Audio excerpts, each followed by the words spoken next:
concomitant. Inflation is the primary cause of this maldistribution. It's been said here over and over and over that who issues the money controls the society by controlling where money goes for what. Because we conflate money and power, it follows that 10% of the population runs the country or less. So what does this say about democracy? I say there can be no political democracy without economic democracy, and I am by no means the first one who's ever said it. How do we treat the environment? How we treat the environment is how we treat each other. Poison air and water affects everybody. The so-called competitive capitalistic system of extraction of resources with the exponential growth of debt superimposed on it is a driver of cost-cutting, polluting extraction of natural resources that result in environmental damage. Now here's where the TARP money could have done some good for the economy and the future. This is the American Society of Civil Engineers report card. Notice that it has D, I think that means disgraceful. With the Monetary Act, these ever-recurring recessions can be balanced with infrastructure spending, both physical and human. That will build a stronger, more efficient nation. Universal health care, universal college education, first-class roads, utilities are all possible.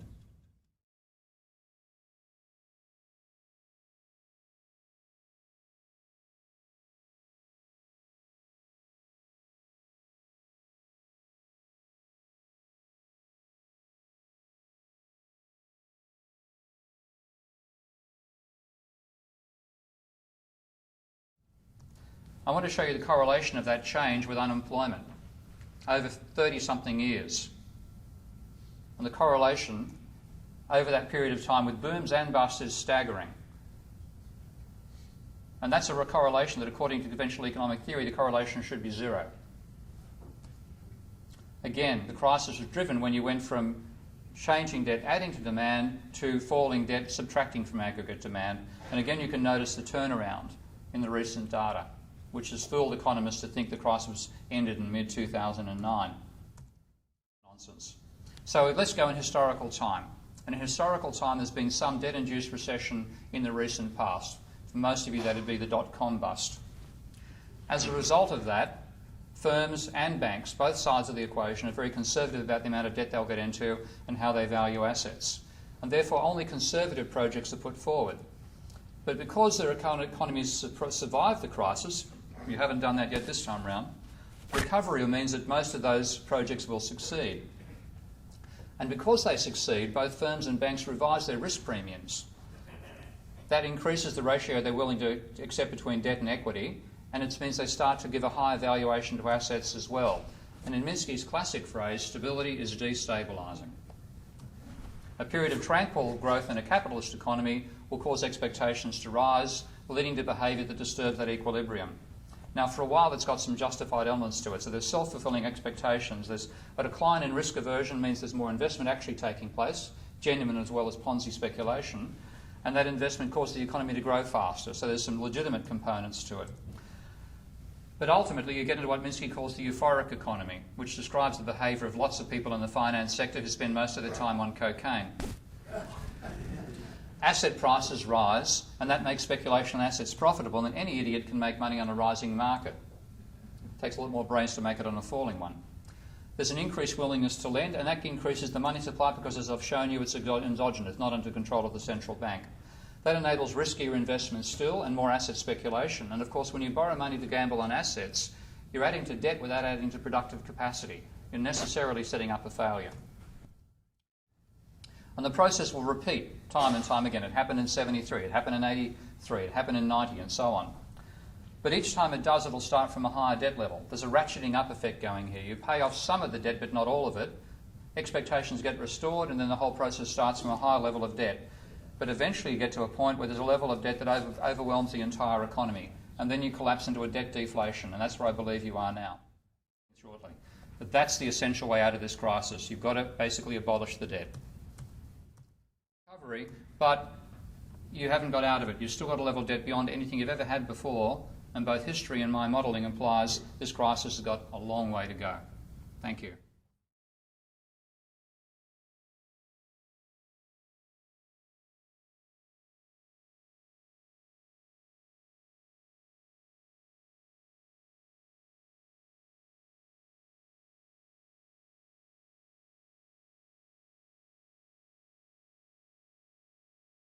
I think that we should have a system in which the profit from printing money is distributed equally throughout the economy. That's what I mean by fair. I suppose when I say fairly, people might have different ideas about what fairly means. My idea of fairly is equally to all adult citizens. Now, because the Federal Reserve banks are allowed to print money and put it in circulation, they get a lot of profit. And that profit does appear in the national income accounts in a somewhat unusual place. Maybe it appears in other places as well, but you can find it if you look at the tax receipts of the federal government. Formally, there is a 100% tax on the profits of the Federal Reserve banks. I'm not sure whether it's called a tax or just an obligation of the Federal Reserve banks to turn over whatever profit they get to the Treasury. And so if you want to know what is the seigniorage, one way of measuring the seigniorage we have in the economy is to ask what is the profit of the set of Federal Reserve banks. It used to be about $25 billion a year. A few years ago it went up to $35 billion. Most recently it's around $100 billion. The financial crisis has made it possible for the Federal Reserve banks to make a lot more profit than they used to, and this profit is going to the federal government. So then the question arises as to how much seigniorage there is. Not very much. At least before 2008, over the last 50 years, if you put it in real terms, it comes to about $15 per person per month. You're not going to get much of a guarantee, basic income guarantee out of that. Is it worth worrying about $25 billion a year? Still, it seems there are interesting things that might be done.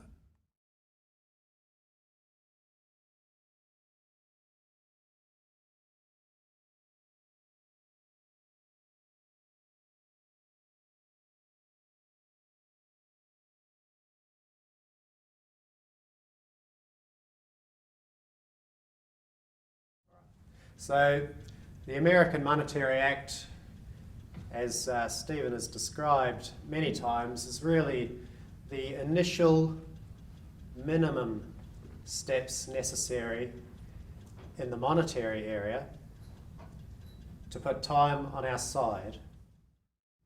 The monetary authority will be drawing on the resources of the best brains available to work out how do we achieve these objectives, which we've democratically decided that we want to achieve.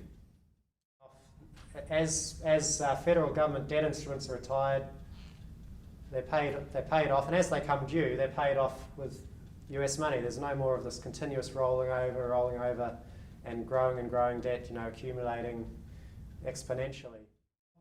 The Federal Reserve System is placed within the US Treasury, and it will continue many of its important functions. They have so that there's infrastructure improvements. That's the hardware. As Stephen has mentioned, it's so important to have to keep us in the picture. People.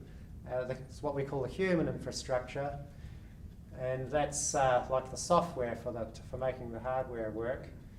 And so, education and healthcare are just basic things that are civil. That would immediately help people out of their own personal financial problems. They'll be able to start paying off a lot of their bills and debts and start getting on a better financial footing themselves. And start having a bit more financial security for themselves and their family.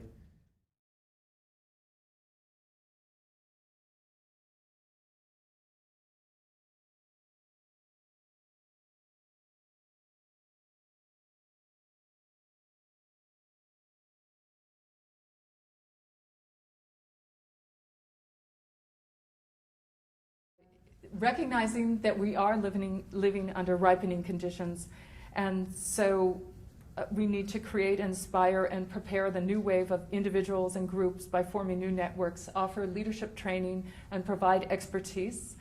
Prepare the pre-existing networks and groups that will be concerned about these issues and involved in the upcoming movement. We need to personalize the problem by putting faces on the statistics about the victims, and to create small nonviolent demonstrations and campaigns that can serve as prototype models and a training ground for the takeoff stage. The public has to be convinced 3 times that there's a problem to oppose current conditions and policies, and to want and no longer fear alternatives. Public is generally resistant to change. We have to help them overcome fear. We have to be courageous and know what we're doing, and win their confidence.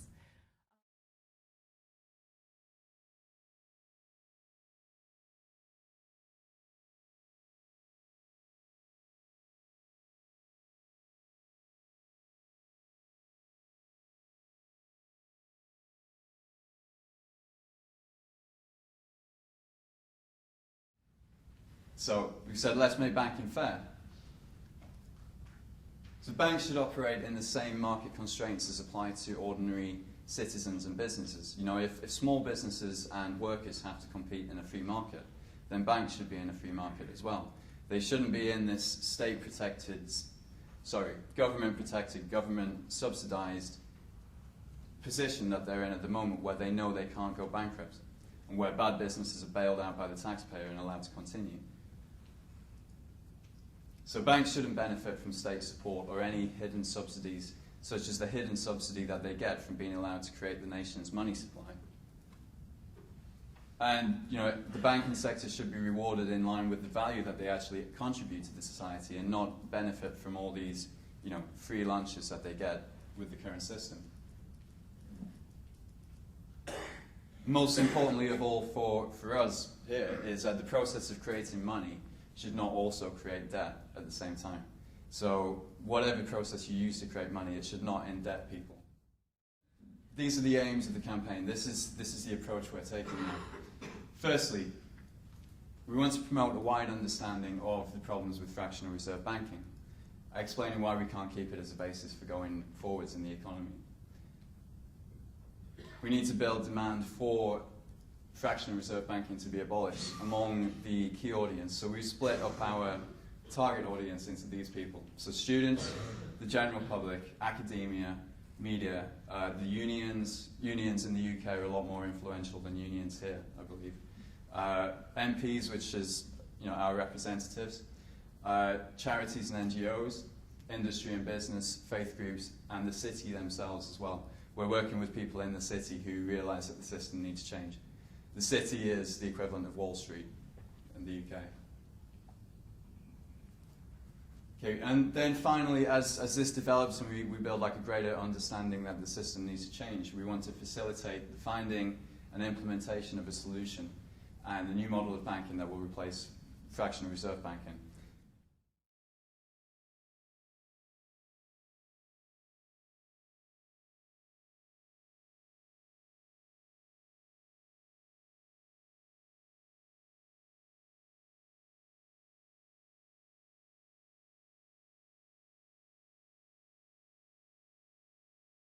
How many people tell you that Adam Smith, the founder of laissez-faire, the free market system, absolutely distrusted those people at the top and the collusion they would engage in at all times?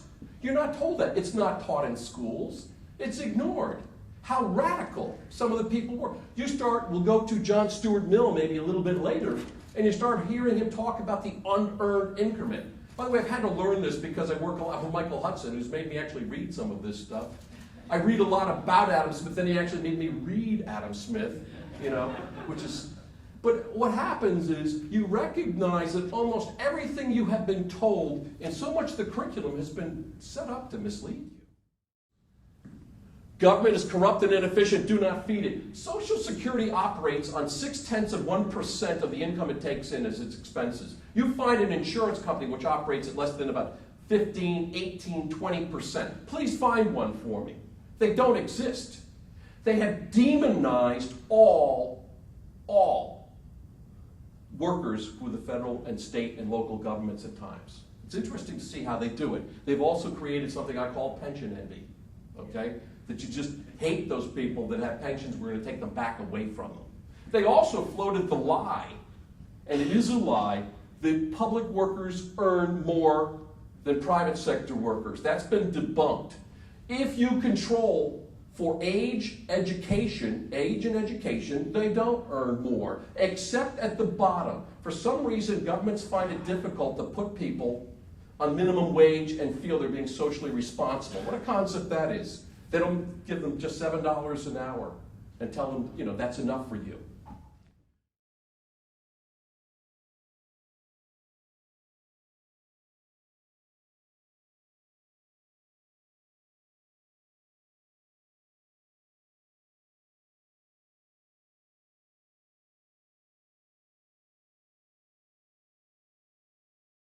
harms. The right to decide and the right to rule by human persons were the crux. The Bill of Rights, Poclad believed, and still believes, was and is intended for people, not corporations, which are no more than a bunch of legal documents. As it dug deeper and reflected on what it learned, Poclad realized the core issue was not corporate power, but our lack of power, our relative disempowerment. It was about overcoming what we call colonization of our minds. That is, that our history and culture has limited what we consider possible, practical, and achievable. Gaining and proclaiming real self-governance should be our ultimate quest. We must know what Aristotle said about money existing not by nature, but by law. We must know that we, the people, actually issued our own money through the Continentals and the Greenbacks, and that they were, during their times, effective. We must know how the money-making powers became privatized, or I prefer the term corporatized, more descriptive, in our nation and across the world. And we must know that how money backed by precious metals